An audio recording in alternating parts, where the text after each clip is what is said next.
They thought he was just another slow walker in a crowded terminal, hunched slightly, sunspots on his hands, coat a little too big for his frame, probably headed somewhere warm to visit a daughter who never answers the phone. That's what the airline rep muttered under her breath when he asked if there was a quiet seat by the window. He's just an old guy with a cane and a carry-on full of pharmacy junk, she whispered, not realizing the cane had 4 notches burned into the wood for reasons he never talked about. When they finally opened his medical pouch after he collapsed, shoved aside minutes earlier by a TSA agent who'd said, "You can't bring that much liquid on board," they found a tightly sealed letter addressed, "To whom it may concern, Surgeon General's office," and a metal case of injectable stroke medication stamped with 2 warnings: critical timing, less than 10 minutes, and prescribed by VA emergency specialist, 2022.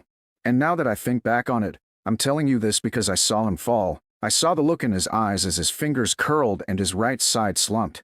And I saw the way no one really ran, until they saw who came sprinting through the gate less than 7 minutes later.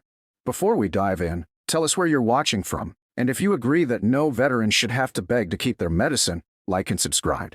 Because what happened next changed more than just one flight schedule.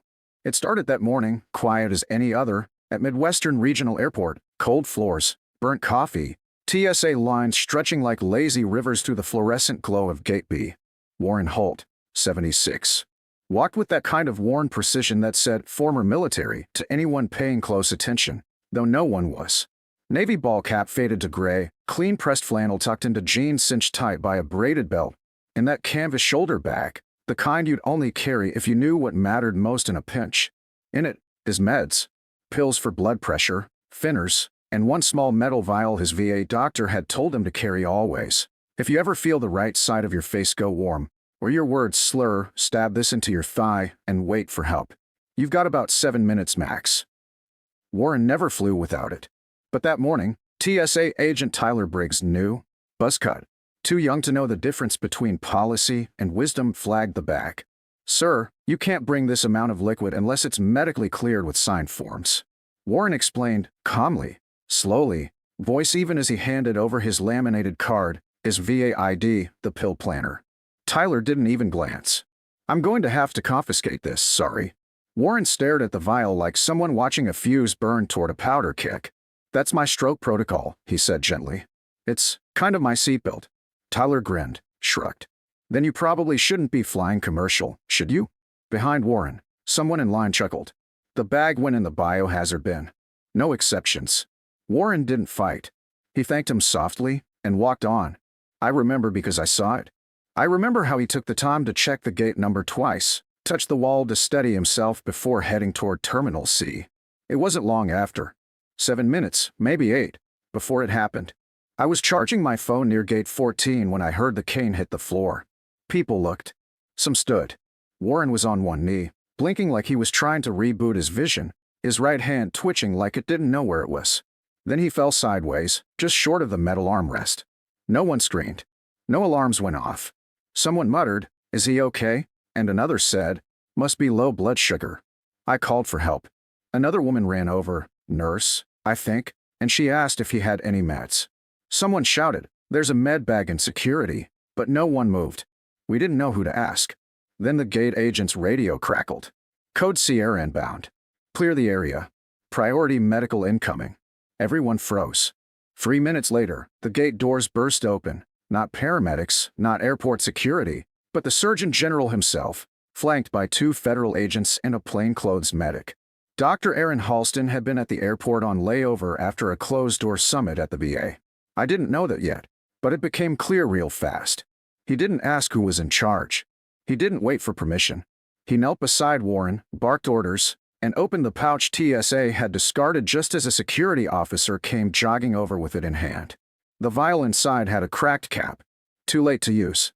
Halston didn't flinch. He was already stabilizing the veteran, checking pupils, whispering, "You're not done yet, Chief. Hang on." And I'll never forget the moment his badge flicked out from under his coat, nor the way everyone around us suddenly remembered how to move. Cameras didn't start rolling until later, but I saw it from the beginning. How man they thought was just another old flyer with a shaky hand and too many pills turned out to be the reason that entire terminal now has a bronze plaque over the AD unit that reads, "Warren Holt stood here." He didn't need recognition. He needed his meds. And to this day, no one at that airport forgets what happens when someone's legacy is tossed in a bin by someone too young to know what valor looks like out of uniform. They didn't know what to do with the truth once it arrived, wearing a uniform sharper than the emergency lights, and a voice more commanding than the airport loudspeaker. The Surgeon General didn't just kneel beside Warren Holt that day. He detonated the illusion that authority always wears a badge and speaks in protocol. See, Dr. Aaron Halston didn't rush across that terminal because he'd been briefed or summoned. He ran because he recognized Warren. Not from TV or old case files, but from a story his father used to tell, late at night when the VA nightmares kept the walls breathing. His dad had been a Green private in '89, pinned down in the jungle, bleeding out, when a Navy corpsman, gruff, quiet, scarred down his forearm like a mountain trail, dragged him behind a broken Jeep and patched him with duct tape, fishing line, and a needle he boiled in a coffee tin. That corpsman never gave a name, just said, "You're not dying today, son," and disappeared. But one day, Halston saw the same scar on an arm helping a stranger at a VA clinic and realized the story was real. Now that man lay unconscious on a dirty airport floor, denied the very tools he'd carried for others, and Halston was not going to let the country lose him twice. EMTs arrived 10 minutes too late. Warren had already been stabilized by Halston's med team, his airway cleared, vitals logged, field report typed out on a tablet before the paramedics even unfolded their stretcher. One of them, a young guy named Morales, stared at Halston like he was watching a movie scene unfold in real life. "Sir, he's got signs of right-side ischemia." If he hadn't gotten immediate care, Halston didn't answer. He just stood, took Warren's shoulder bag from the TSA rep who brought it, too little, too late, and opened it quietly. Inside, beneath the cracked injector, was a folded letter in plastic. "In the event of incapacitation, please notify Dr. Aaron Halston, Office of the Surgeon General."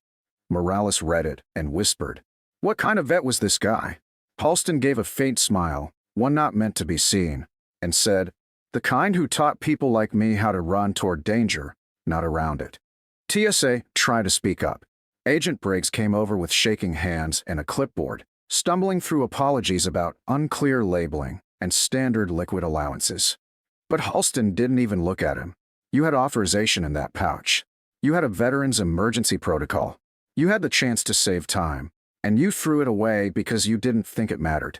Briggs stammered something about, "just doing my job." Halston turned. "Then maybe it's time we change what that job means." Within an hour, a private government medical flight was inbound to transport Warren to Walter Reed.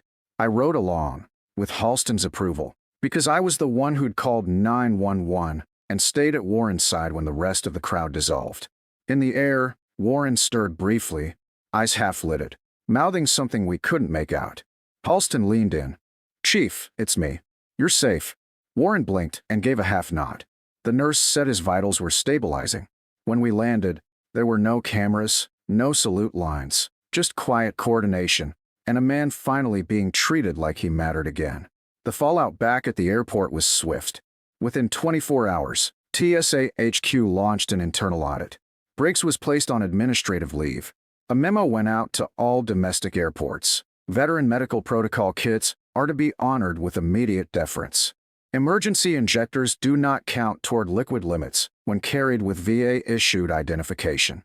But no memo could undo what was felt that day. How fast ignorance had almost become tragedy. I returned to the terminal 3 days later, expecting life to have moved on, but it hadn't. The janitor who'd helped carry Warren's bag had a picture of him taped near the break room.